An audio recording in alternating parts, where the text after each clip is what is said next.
जय माँ इंद्राक्षी, जय अम्बे। इंद्राक्षी धाम में दर्शकों आप सभी का हम हार्दिक स्वागत करते हैं। आज के दिन जिन जातकों का जन्म दिवस है, मैरिज एनिवर्सरी है, उन सभी को हमारी तरफ से बहुत बहुत शुभकामनाएं। आज हम बात करने वाले हैं कुंडली के पंचम भाव के विशेष अध्ययन के बारे में। कुंडली का पंचम भाव वैसे तो अनेकों बातों का सूचक है, लेकिन संतान की गंभीरता कुंडली के पंचम भाव से देखी जाती है। आपकी संतान जीवन में कितनी लायक रहेगी, आपकी संतान जीवन में कितनी होनहार बनेगी, आपकी संतान जीवन में क्या आपके नाक में दम करेगी, बहुत सारी स्थितियां, बहुत सारा चिंतन कुंडली के पंचम भाव से आंका जाता है। कुछ चीज़ें आज हम आपको बताने वाले हैं, ध्यान से सुनिएगा, अपनी नॉलेज के लिए सुनिएगा। आइए पहले आज का हम पंचांग देखें। 12 जनवरी सन 2025, दिन रविवार, संवत 2081, पौष मास शुक्ल पक्ष, तिथि आज चतुर्दशी है और कल पूर्णिमा रहेगी। नक्षत्र मृगशिरा, राहु काल 4:30 से 6, दिशा सूल पश्चिम दिशा। जन्म पत्रिका जिस जातक की भी बनी हो या जिसे अपनी डिटेल याद हो और संतान के लिए वो व्यक्ति व्याकुल हो कि हमें संतान हो जाए, या संतान उसके पास है और उसके मन में कुछ इस प्रकार के सवाल हैं कि हम ये जानें कि हमारी संतान कैसी रहेगी, तो ज़रूरी नहीं कि आप अपनी संतान की ही कुंडली दिखाएं। आप स्वयं की अपनी कुंडली दिखाकर भी अपनी संतान का ब्यौरा पा सकते हैं। तो सबसे पहले आप ये देखें, ये कुंडली का पंचम भाव है। पंचम भाव कैसे गिनेंगे? एरो का चिन्ह देखें।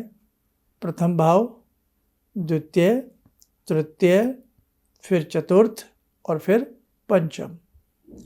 ये पंचम भाव आपकी संतान की गंभीर से गंभीर बातों को जानता है।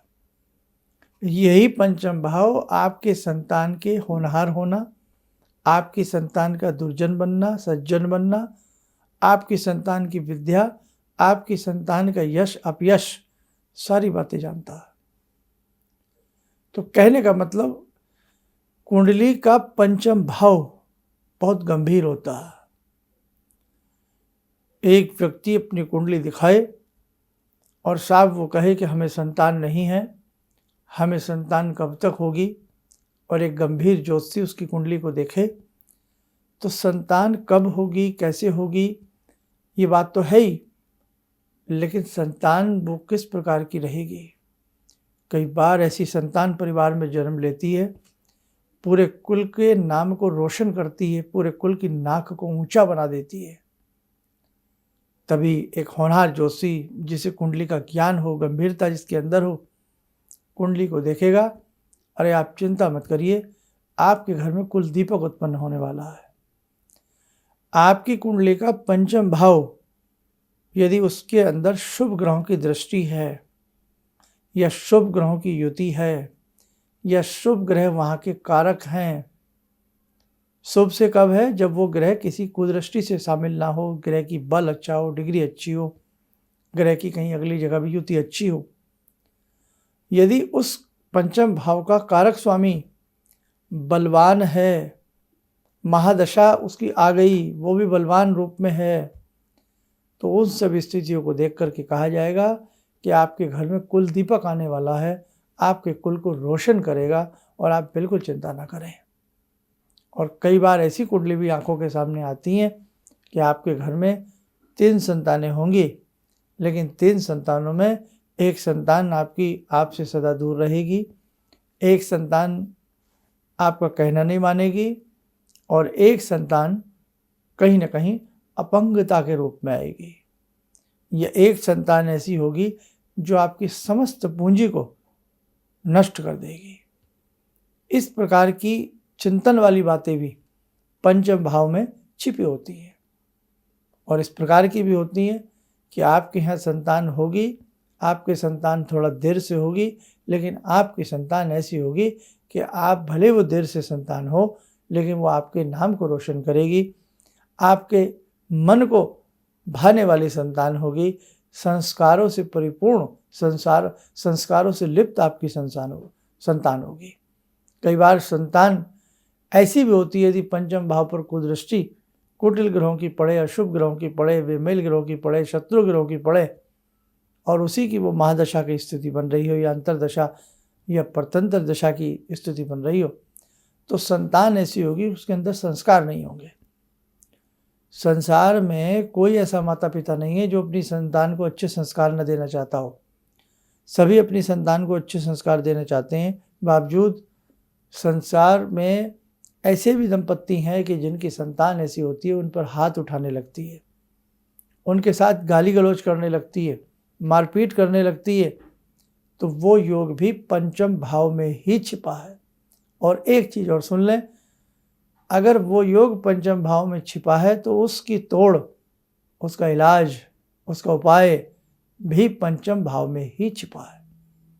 भाई ये संतान इतनी नालायक क्यों हुई, ये संतान इतनी बेगैरत क्यों हुई, ये संतान इतनी कुसंस्कारी क्यों हुई, ये संतान पढ़ क्यों नहीं पाई, ये संतान कुछ कर क्यों न पाई, इस संतान ने हमेशा सामाजिक उंगलियां हमारे ऊपर उठवाई, ऐसा क्यों? उस क्यों का कारण भी पंचम भाव में ही छिपा मिलेगा। कहते हैं ना, जहाँ चोरी होती है वहाँ चोरी के पदचिन्ह भी वहीं छिपे मिलते हैं। उसी स्थान से चोर का पकड़ाई आती है जब इन सारी चीज़ें माँ अच्छे से देखी जाती हैं, परखी जाती हैं। कहने का भाव कि भैया जहाँ प्रश्न है, प्रश्न से ही उत्तर निकलता है ना। समझते हैं इन बातों को। अब थोड़ी सी हम हाथ की बात करें। हथेली में सबसे छोटी उंगली लिटिल फिंगर होती है। लिटिल फिंगर के नीचे बुध पर्वत होता है। उस बुध पर्वत के नीचे संतान की रेखाएं होती हैं। आपको हम दिखा भी देते हैं, आप देखें। यह आपकी सबसे छोटी उंगली कनिष्ठा, कनिष्ठिका उंगली के नीचे ये बुध पर्वत, और जहाँ ये एरो का चिन्ह है यहाँ से संतान को देखा जाता है। दोनों हाथों में यहीं से संतान की स्थिति को परखा जाता है कि इस घर में कितनी संतान होंगी, कैसी संतान होंगी। यहीं पर होती है एक विवाह रेखा, मैरिज लाइन, और वहीं पर होती है संतान की कुछ निम्न रेखाएं, पतली रेखाएं। तो उन रेखाओं से आकलन किया जाता है संतान की स्थिति के बारे में। तो भगवान न करे अगर किसी जातक के साथ, किसी व्यक्ति के साथ, किसी परिवार के साथ संतान न हो पा रही हो, या संतान हो गई हो और सही से संतान जीवन न जी पा रही हो, या संतान परेशान कर रही हो, या संतान के संस्कार अच्छे ना हो, तो आप किसी मर्मज्ञ को उस वक्त में कुंडली नहीं है तो अपने हाथ की रेखाएं, जरूरी नहीं आप संतान की दिखाओ, अपनी रेखाएं भी दिखा करके उसका पूरा सोल्यूशन आप प्राप्त कर सकते हो। तो कुंडली हो या हाथ हो, एक एक रेखा समुद्र से भी ज़्यादा गहरी है। कुंडली का एक एक भाव बहुत गहराई रखता है।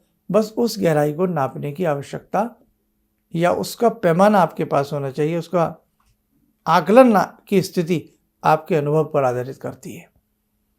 आइए समय हो चला आज की ध्यान साधना का। आज की ध्यान साधना में जुड़ते हैं जगत जननी भगवती जगदम्बा से। हे जगत जननी, हे माँ, हे मातेश्वरी, आपकी कृपा से हमारी संतान लायक रहें, और कुसंतान जो व्यक्ति हों या निसंतान जो व्यक्ति हों, वहाँ पर भी हे भगवती आप अपना शुभ आशीष प्रदान करें, सब कुछ ठीक रहे।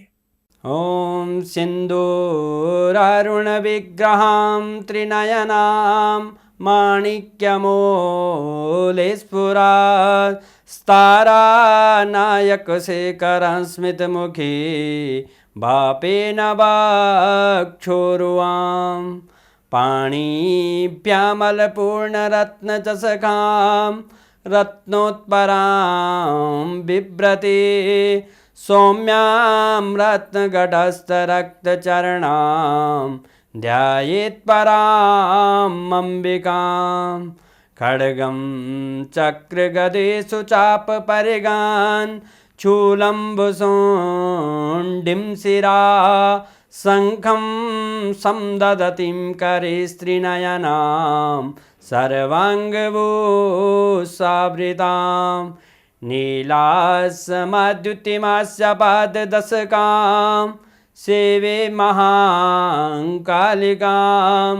यामास्तो स्वपितैहरो कमलजो हन्तुं मधुं कैटवम् विद्युद्दाम समप्रभां मृगपते स्कन्दस्थितां भीषणां कन्या विहकरवालखेटविलसा धस्ताविरासेवितां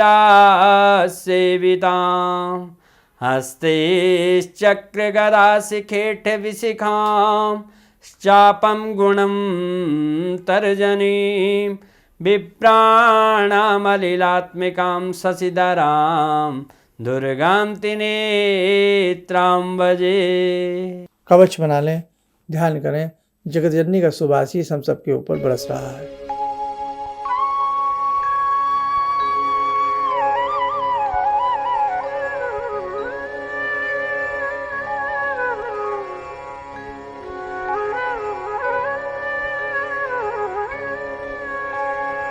ओम बोलते हुए नेत्र खोलें, सामान्य हो जाए।